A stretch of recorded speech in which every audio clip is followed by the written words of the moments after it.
Thank you so much for joining us as we discuss the recently adopted revisions to Louisiana's accountability system.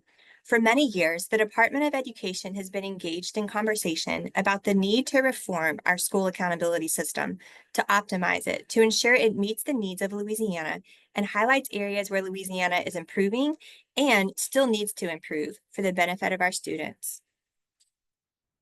Today's call is designed for central office staff. We will preview the revised accountability system and share information especially relevant for district leaders.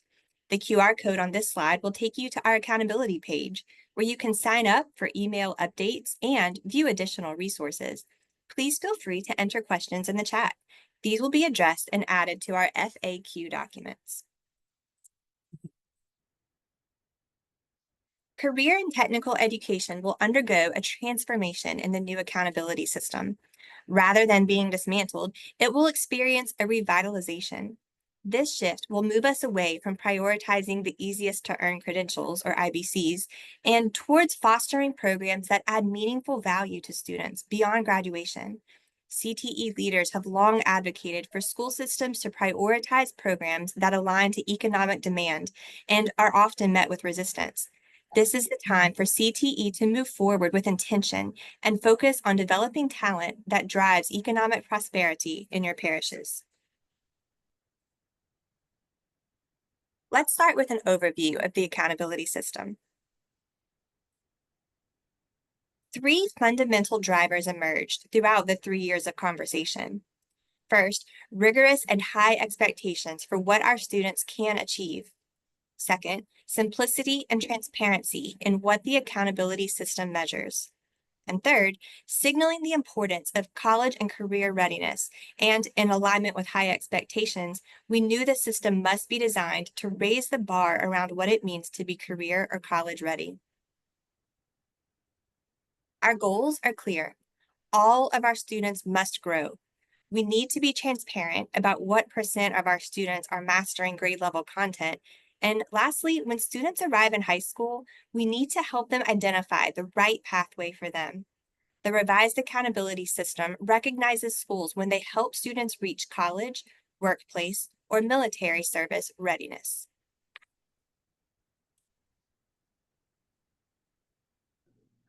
Creating a simple and transparent system was important to most stakeholders. Our current accountability system requires tables and charts that show what you get 25, 80, 100, or 150 points for in each indicator. This is challenging. It creates several different goals and makes it hard to explain what the indicator is measuring. For example, our current assessment index tells you the number of students earning advanced times 150, plus the number of students earning mastery times 100, plus the number of students earning basic times 80, divided by the total number of tests in the school. But before you did that, you had to weight ELA and math twice. The new system asks a simple question and gives a straightforward answer. What percent of the school students met the expectation for that indicator? From there, the work becomes, what is the right expectation? What does quality mean? College and career readiness was recently defined by the BESI and Board of Regents. We kept that definition close at hand as we planned, engaged, and designed this revised formula, because true readiness for life after high school has long been neglected by our current accountability formula. Let's take a look at the GROW indicator. Louisiana has long been challenged with educational outcomes that fall far below those of the nation. In our current accountability system, the growth measure compares each student's prior and current year achievement and awards points based on how well the student did compared to other Louisiana students. Our revised growth measure stops comparing our students to one another and instead says that every student who isn't proficient can grow a half an achievement level. We do this by dividing each non-proficient achievement level in half. Every year, the student must grow from a lower level to a higher level. In the example on the screen, you see a third grade student excited to go to school, but her first year's LEAP result in ELA was the lowest score possible, a 650. She's starting out in low unsatisfactory. The following year, if she gets to 675, she'll be inside of the high unsatisfactory level. In each of these years, she made meaningful progress toward being proficient, and in each of those years, the school can count her in the percent of students growing. If she grows at that pace each year, not only will the school get credit every year, but even though she started at the lowest possible score, by the end of ninth grade, she's college and career ready, or choice ready, to choose the path that's best for her. Continued growth is expected for students who reach mastery. They need to grow 1 point each year, or once they score advanced, they need to maintain advanced to earn credit. Additionally, because of how far behind this student in our example started, we think it is critical to catch her up.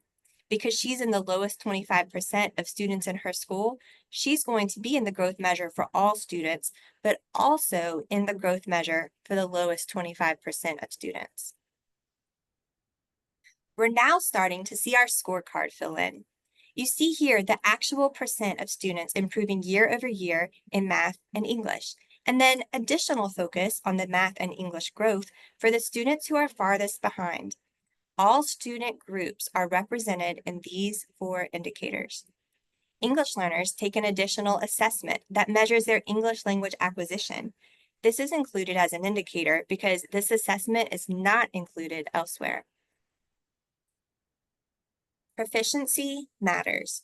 Just like making real progress every year in the growth measure is our goal for every student, mastery is our minimum goal for every student.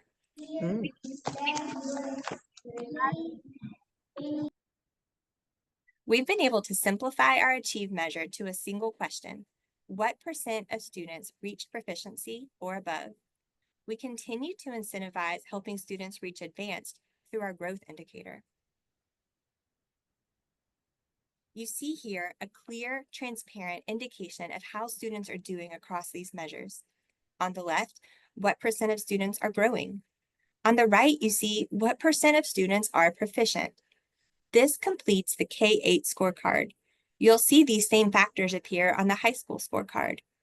This creates a strong foundation for preparing students to be literate, numerate, civic-minded, and critical thinkers that will help them when they get to high school to be prepared to choose their post-secondary pathway, either career or college.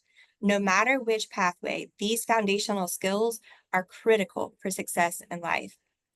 I'll now pass it over to Dr. Jenna Chesson, Deputy Superintendent of Teaching and Learning, for additional information about Grow and Achieve. Thank you, Ashley. Good morning, everyone. As an agency, the concept of achievement must be embodied by the support provided to school leaders, teachers, and students. Today, during the Grow and Achieve portion of our presentation, I'll discuss strengthening instructional coherence through teacher and leader growth and development and expanded academic support for students.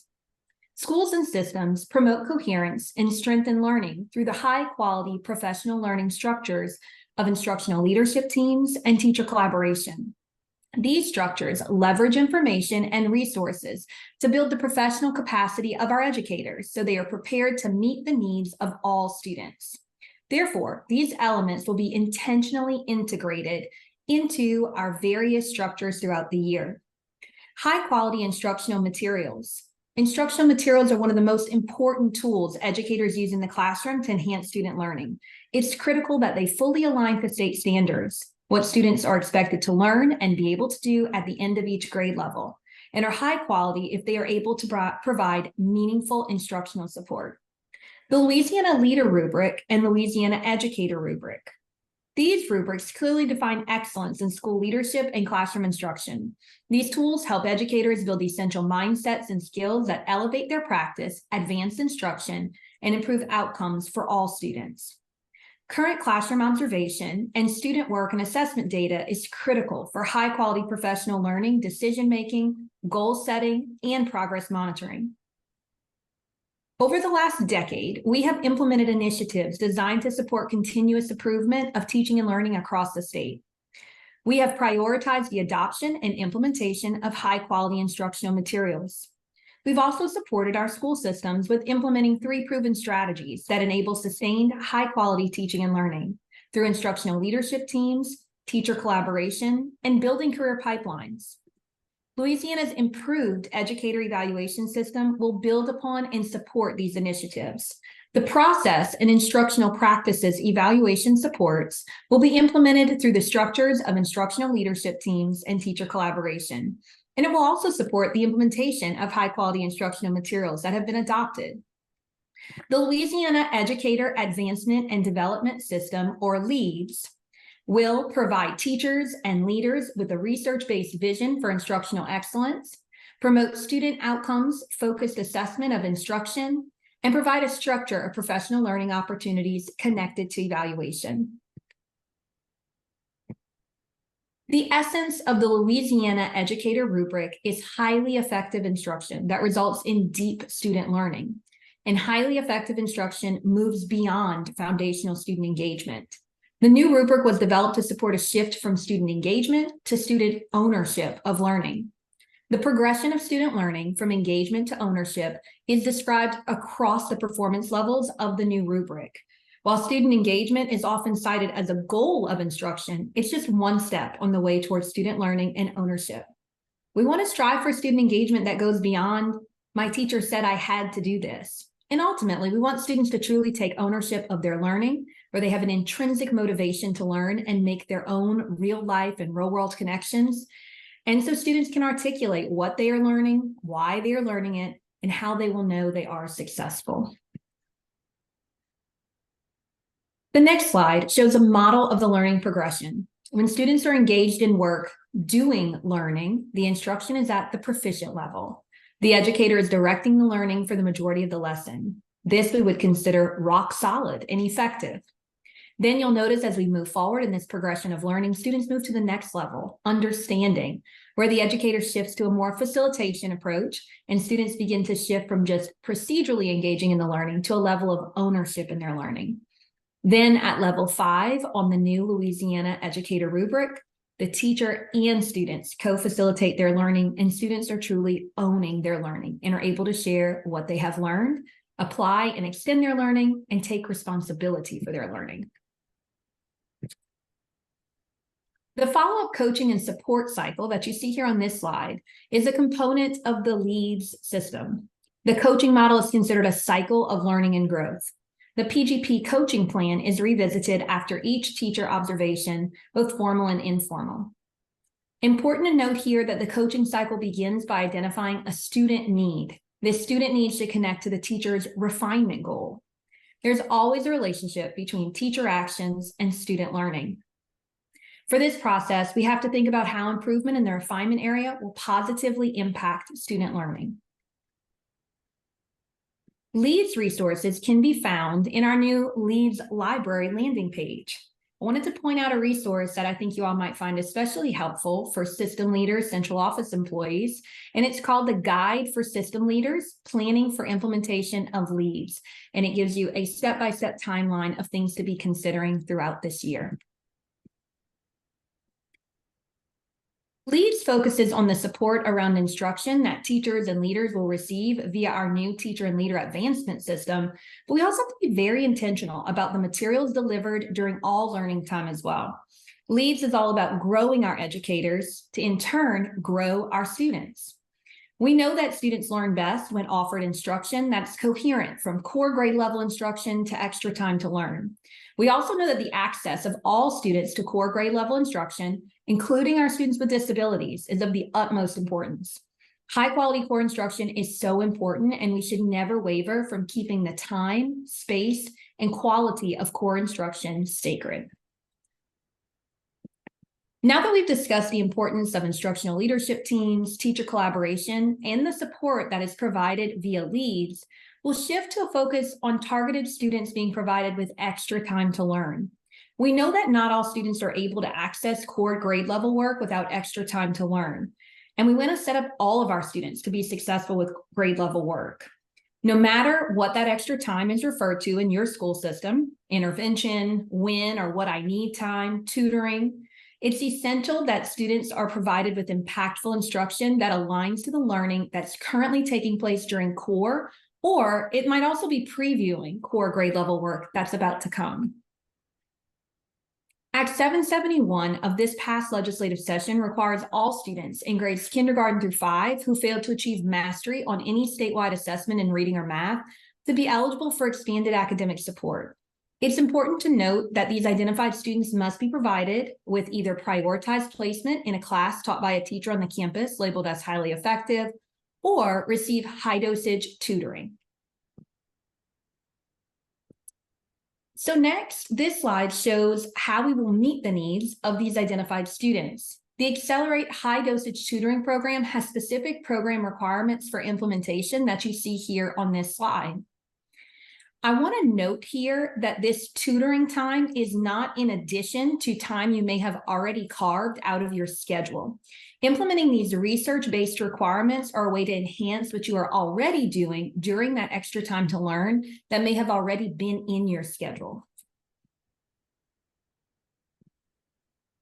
And in continuing with expanded support for students, the release template for the individual academic support plans covers the expectations of all required plans, including IEIPs, literacy plans, numeracy plans, and the new tutoring plans. So it is now all consolidated within one plan for these students as we strive for greater coherence in a student's learning. The revised IASP is considered the umbrella student support plan and should be created by the teacher, principal, other pertinent school personnel, and of course, input from the parent or legal guardian. A link to the IASP template can be found on the resources on this next slide. And here you'll see information and resources related to high dosage tutoring and expanded academic support for students. This includes how to complete your system level Accelerate High Dosage Tutoring Plan that is due in the e-grant management system, or EGMS, by September 15th. Please utilize these resources, and you can always feel free to reach out to my team and I at tutoring@la.gov. And now I will pass it back to Ashley Townsend to discuss the Thrive portion of today's presentation. Thank you, Jenna. No matter where students start, growth is critical. By having a strong focus on student proficiency and student growth, we know that more students will reach 10th grade ready to have choices about their post-secondary plans. Graduation rate continues to be an important indicator. This indicator is simplified. In the current system, you had to multiply by 9/10 if your grad rate was 75 or below, or 1.111112 if it is between 76 and 90. And if it's between 91 and 100, it is 100 plus 5 points for every point above 90. The new formula is simply what percentage of your cohort earned a diploma on time. The nationally recognized assessment index shows the percentage of students reaching an equivalent of a 20 on the ACT on it or other nationally recognized tests, such as a gold on the work keys or a 59% on the ASVAB. University diploma students must still take the ACT, though a school can substitute a higher score from another test. Louisiana's current accountability formula had an indicator that was supposed to recognize credential attainment. In reality, a school would earn a 100 for graduating all of its students on time. Low-level and high-quality credentials represented bonus points within that indicator. In this new index, we asked the question, what percent of students are really ready for life after high school? College-ready grads who earned a 20 on the ACT can demonstrate that through a variety of ways to earn college credit. Graduates can demonstrate that by earning high-quality credentials that are valued by business and industry and having valuable work-based learning experiences. Lastly, and certainly not least, we've, for the first time, included in our accountability system recognition for our students who choose to serve our nation in the U.S. military. Work-based learning requirements will be phased in over time. For example, a school has 100 students. 75 of them accelerate, 50 earn credit for career acceleration, and 25 earn credit for university acceleration. 13 of my career accelerators also have a work-based learning experience. Because 13 out of those 50 who career accelerated is greater than or equal to 25% of those 50, then my score for the acceleration index becomes 75 plus 5. Here's the complete scorecard. Calculating the school or district score is simple. Just average the indicators together. Now I'll pass it to Dr. Ernest Singleton, Assistant Superintendent of Career and College Readiness, for additional information. Good morning, everyone, and I'm so happy that you're here. Our office stands ready to assist schools and school systems this academic year as you prepare for the launch of Grow, Achieve, Thrive. At this time, I want to further delve into the Thrive portion of the accountability system and how it impacts your efforts in the central office of local school systems. On this slide, I want to really have you listen and reiterate this webinar this week, and that you understand and become ingrained as Thrive is presented. The revised accountability system is a fundamental shift in our way of thinking. As you listen to how to implement the Thrive portion of the revised accountability system, don't think of graduation requirements. Think of providing opportunities for your students to accelerate or increase their learning. The next few slides will break down the 3 accelerators available to high school students and share how you, as central office employees, play a part in the role of student success. The University Accelerator, as presented earlier, requires a student to earn a 20 on the ACT, a 1040 on the SAT, or a 67 on the Classic Learning Test, plus a TOPS-aligned advanced placement course with a 3, or an international baccalaureate course with a 4, or 6 academic dual enrollment credits with a C or better, which equates to 2 courses, or subscores on the ACT of 25 plus, English 26 plus, and so on, or a CLEP recognized by Board of Regents flagship university. So what does this look like for me as a central office employee?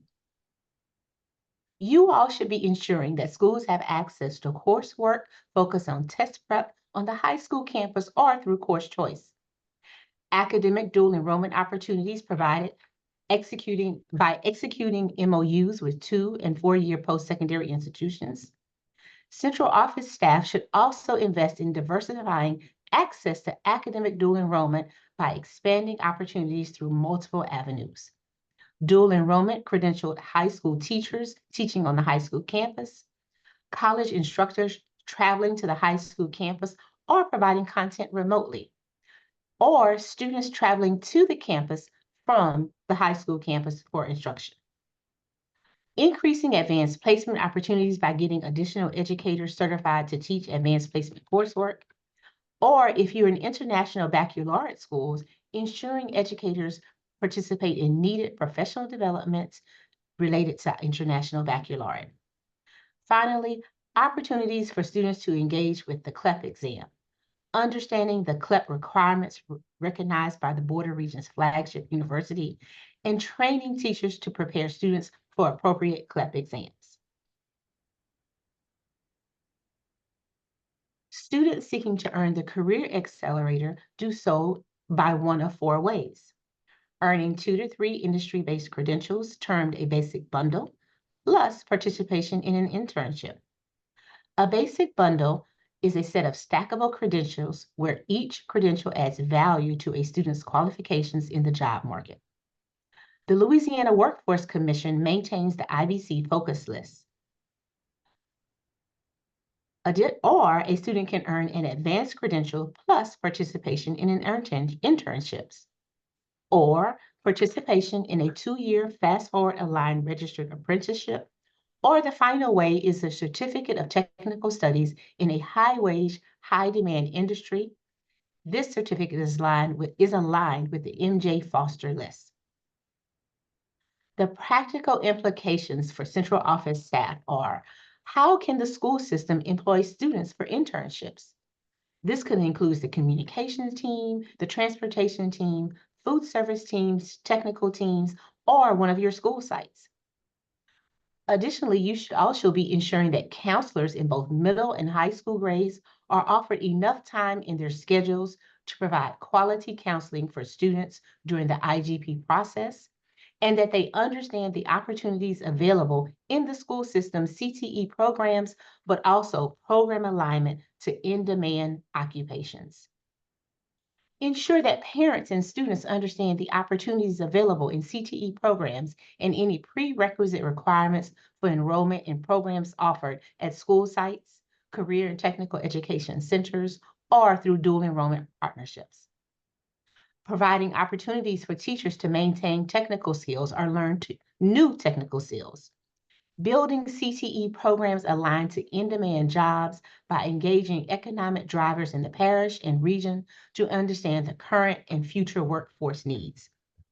Extending the relationship with economic drivers to provide meaningful work-based learning opportunities for students. Connecting with local registered apprenticeships providers to provide access to early enrollment in registered apprenticeships. Also, ensuring that the MOU with your post-secondary partners allows for expanded access to technical dual enrollment programs. These technical dual enrollment programs should be structured around the completion of a certificate of technical studies, a technical diploma, and associate degrees in areas determined to be in demand by the MJ Foster program. We should also be reviewing teacher resumes to determine which technical teachers are qualified to teach technical dual enrollment on the high school campus. Central office staff should also be investing in diversifying access to academic dual enrollment by expanding opportunities through multiple pathways, credentialing the high school teacher to teach dual enrollment on the high school campus, and again, having the college instructor travel to the high school campus to provide that content remotely, or the students traveling to the college campus. Finally, the service accelerator is the final one. This is earned through the presence of a signed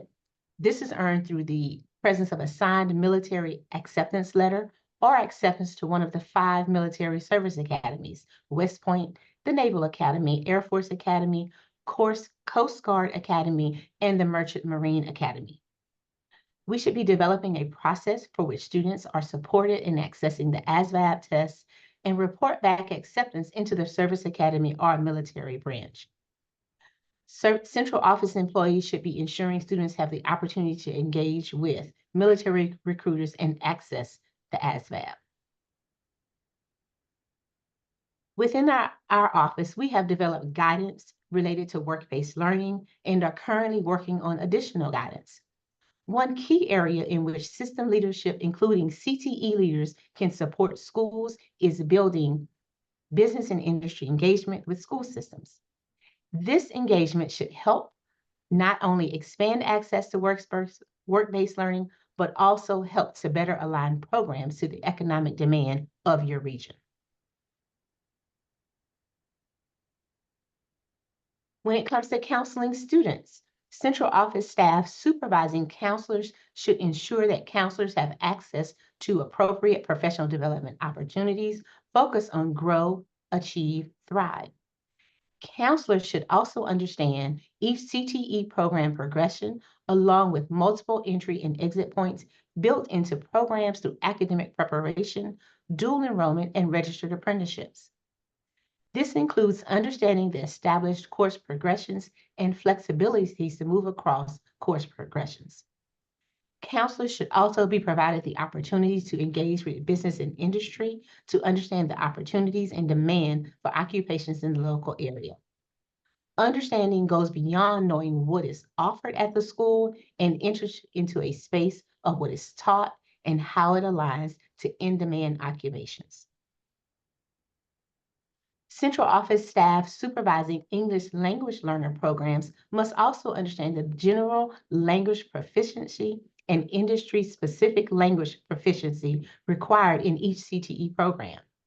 Supports should be provided to students enrolled in CTE that targets the specific language acquisition needs of these programs. Students should know the language needs. Central office staff should also assess CTE programs to determine the minimum level of language proficiency required for success in the CTE program. This includes differentiating conversational, academic, and technical language proficiency.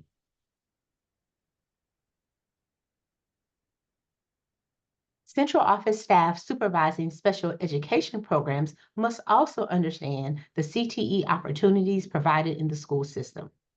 Since many certifying agencies and dual enrollment programs require additional applications to receive accommodations, they should be aware of those as well.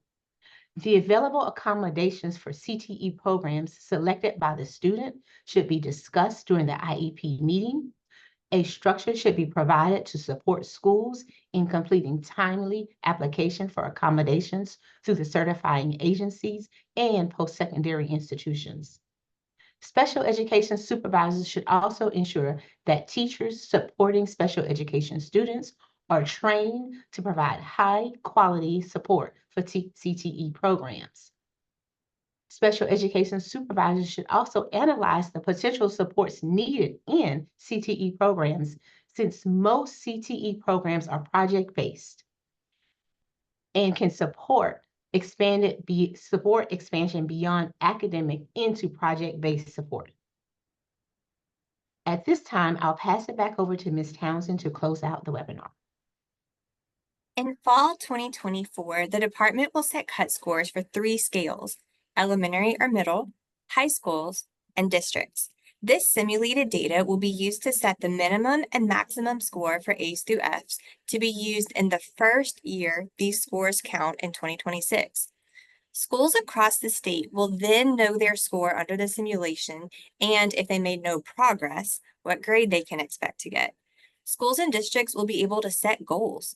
We hope schools will target trying to grow a letter grade or some reasonable number of points. In any year after 2026, when over 50% of sites on a scale earn A or B, the scale will go up by 5 points until we reach a standard 10-point scale. This will mean a clear goal annually and a gradual increase of expectations, while also being transparent about what percent of students are meeting our expectations. We've included a timeline here that covers this fall to 2027. So in fall 2024, there's no change. The SPS formula is unchanged from 2023. LDOE will issue cut scores for the revised system using this year's data, and LDOE will issue simulated data to districts. In fall 2025, that'll be the final year of the current system. The fall 2025 SPS is unchanged from 2023. LDOE will issue simulated data assigning simulated grades based on the cut scores set in fall 2024. In fall 2026, this will be year 1 of the revised system. Fall 2026 scores will be based on the revised formula. The cut scores will be the same from the 2025 and 2024 simulation.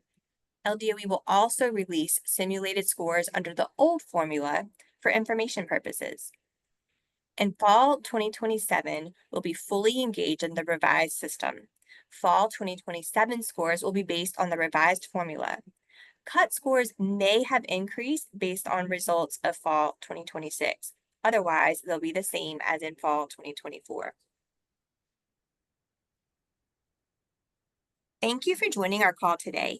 Please scan the QR code you see here to sign up for email updates, view the deck from today, which will be linked there, and to view other resources. Questions entered in the chat today will be answered and added to our FAQ document over the coming weeks. A recording of this webinar will be linked in an upcoming edition of the weekly newsletter. We appreciate all you do for our Louisiana students and look forward to seeing our students grow, achieve, and thrive. Thank you.